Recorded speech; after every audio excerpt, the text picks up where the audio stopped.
A reading from the book of the prophet Jeremiah, chapter 52, conclusion, Baruch's testimony, destruction of Jerusalem and pardon of Jehoiakim. Zedekiah was 21 years old when he came to the throne, and he reigned for 11 years in Jerusalem. His mother's name was Hamutal, daughter of Jeremiah of Libnah. He did what was evil in the eyes of the Lord, just as Jehoiakim had done. This came about through the anger of the Lord against Jerusalem and Judah, and so he sent them away from his presence. Zedekiah rebelled against the king of Babylon. In the 9th year of his reign, in the 10th month, on the 10th day of the month, Nebuchadnezzar, king of Babylon, advanced on Jerusalem with his entire army. He pitched camp in front of the city and threw up earthworks around it. The city lay under siege till the 11th year of King Zedekiah. In the 4th month, on the 9th day of the month, when famine was raging in the city and there was no food for the populace, a breach was made in the city wall. The king and all the fighting men fled, leaving the city under cover of dark by way of the gate between the two walls, which is near the king's garden. The Chaldeans had surrounded the city and made his way towards the Arabah. The Chaldean troops pursued the king and caught up with Zedekiah in the plains of Jericho, where all his troops deserted him. The Chaldeans captured the king and took him to the king of Babylon at Riblah in the territory of Hamath, where he passed sentence on him. He had Zedekiah's sons slaughtered before his eyes. He also had all the chief men of Judah put to death at Riblah.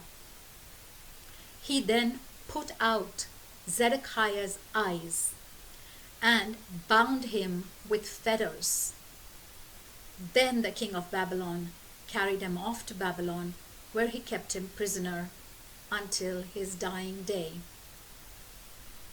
In the 5th month, on the 10th day of the month, it was in the 19th year of Nebuchadnezzar, king of Babylon, Nebuzaradan, commander of the guard, a member of the king of Babylon's staff, entered Jerusalem.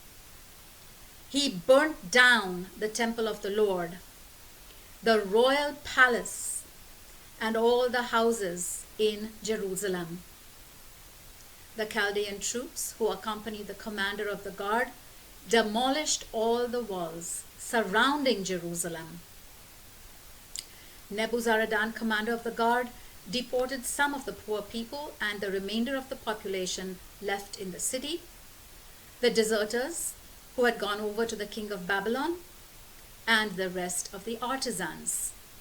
But Nebuzaradan, commander of the guard, left some of the poor country people behind as vineyard workers and farmers. The Chaldeans broke up the bronze pillars from the temple of the Lord, the wheeled stands, and the bronze sea which were in the temple of the Lord, and took all the bronze away to Babylon. They also took the ash containers, the scoops, the knives, the basins, the incense bowls, and all the bronze furnishings used in worship. The commander of the guard also took the bowls, the censers, the basins, the ash containers, the lampstands, the goblets, and the saucers.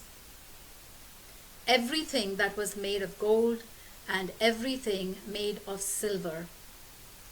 As regards the 2 pillars, the one sea, the 12 bronze oxen supporting the sea, and the wheel stands which King Solomon had made for the temple of the Lord, There was no reckoning the weight of bronze in all these objects.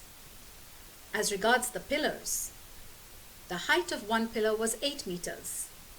Its circumference was 5 meters. It was 4 fingers thick and hollow inside.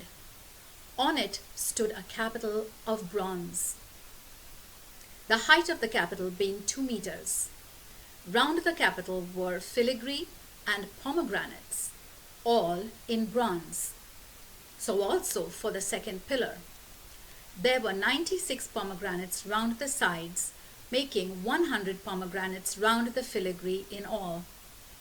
The commander of the guard took prisoner Seraiah the chief priest, Zephaniah the priest next in rank, and the 3 guardians of the threshold. In the city, he took prisoner an official who was in command of the fighting men, 7 of the king's personal friends who were discovered in the city, the secretary to the army commander responsible for military conscription, and 60 men of the people of the land discovered in the city. Nebuzaradan, commander of the guard, took these men and brought them to the king of Babylon at Riblah.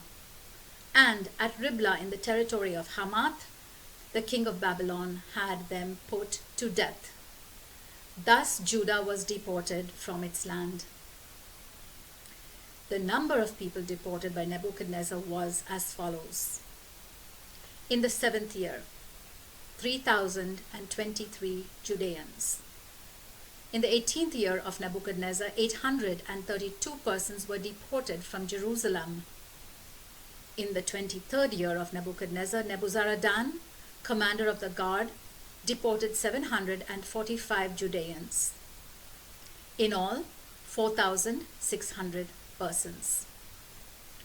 But in the 37th year of the exile of Jehoiakim, king of Judah, in the 12th month, on the 25th day of the month, Evil-Merodach, king of Babylon, in the year he came to the throne, pardoned Jehoiakim, king of Judah, and released him from prison.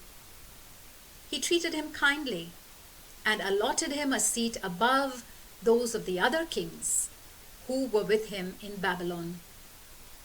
So Jehoiakim laid aside his prisoner's garb and for the rest of his life always ate at the king's table.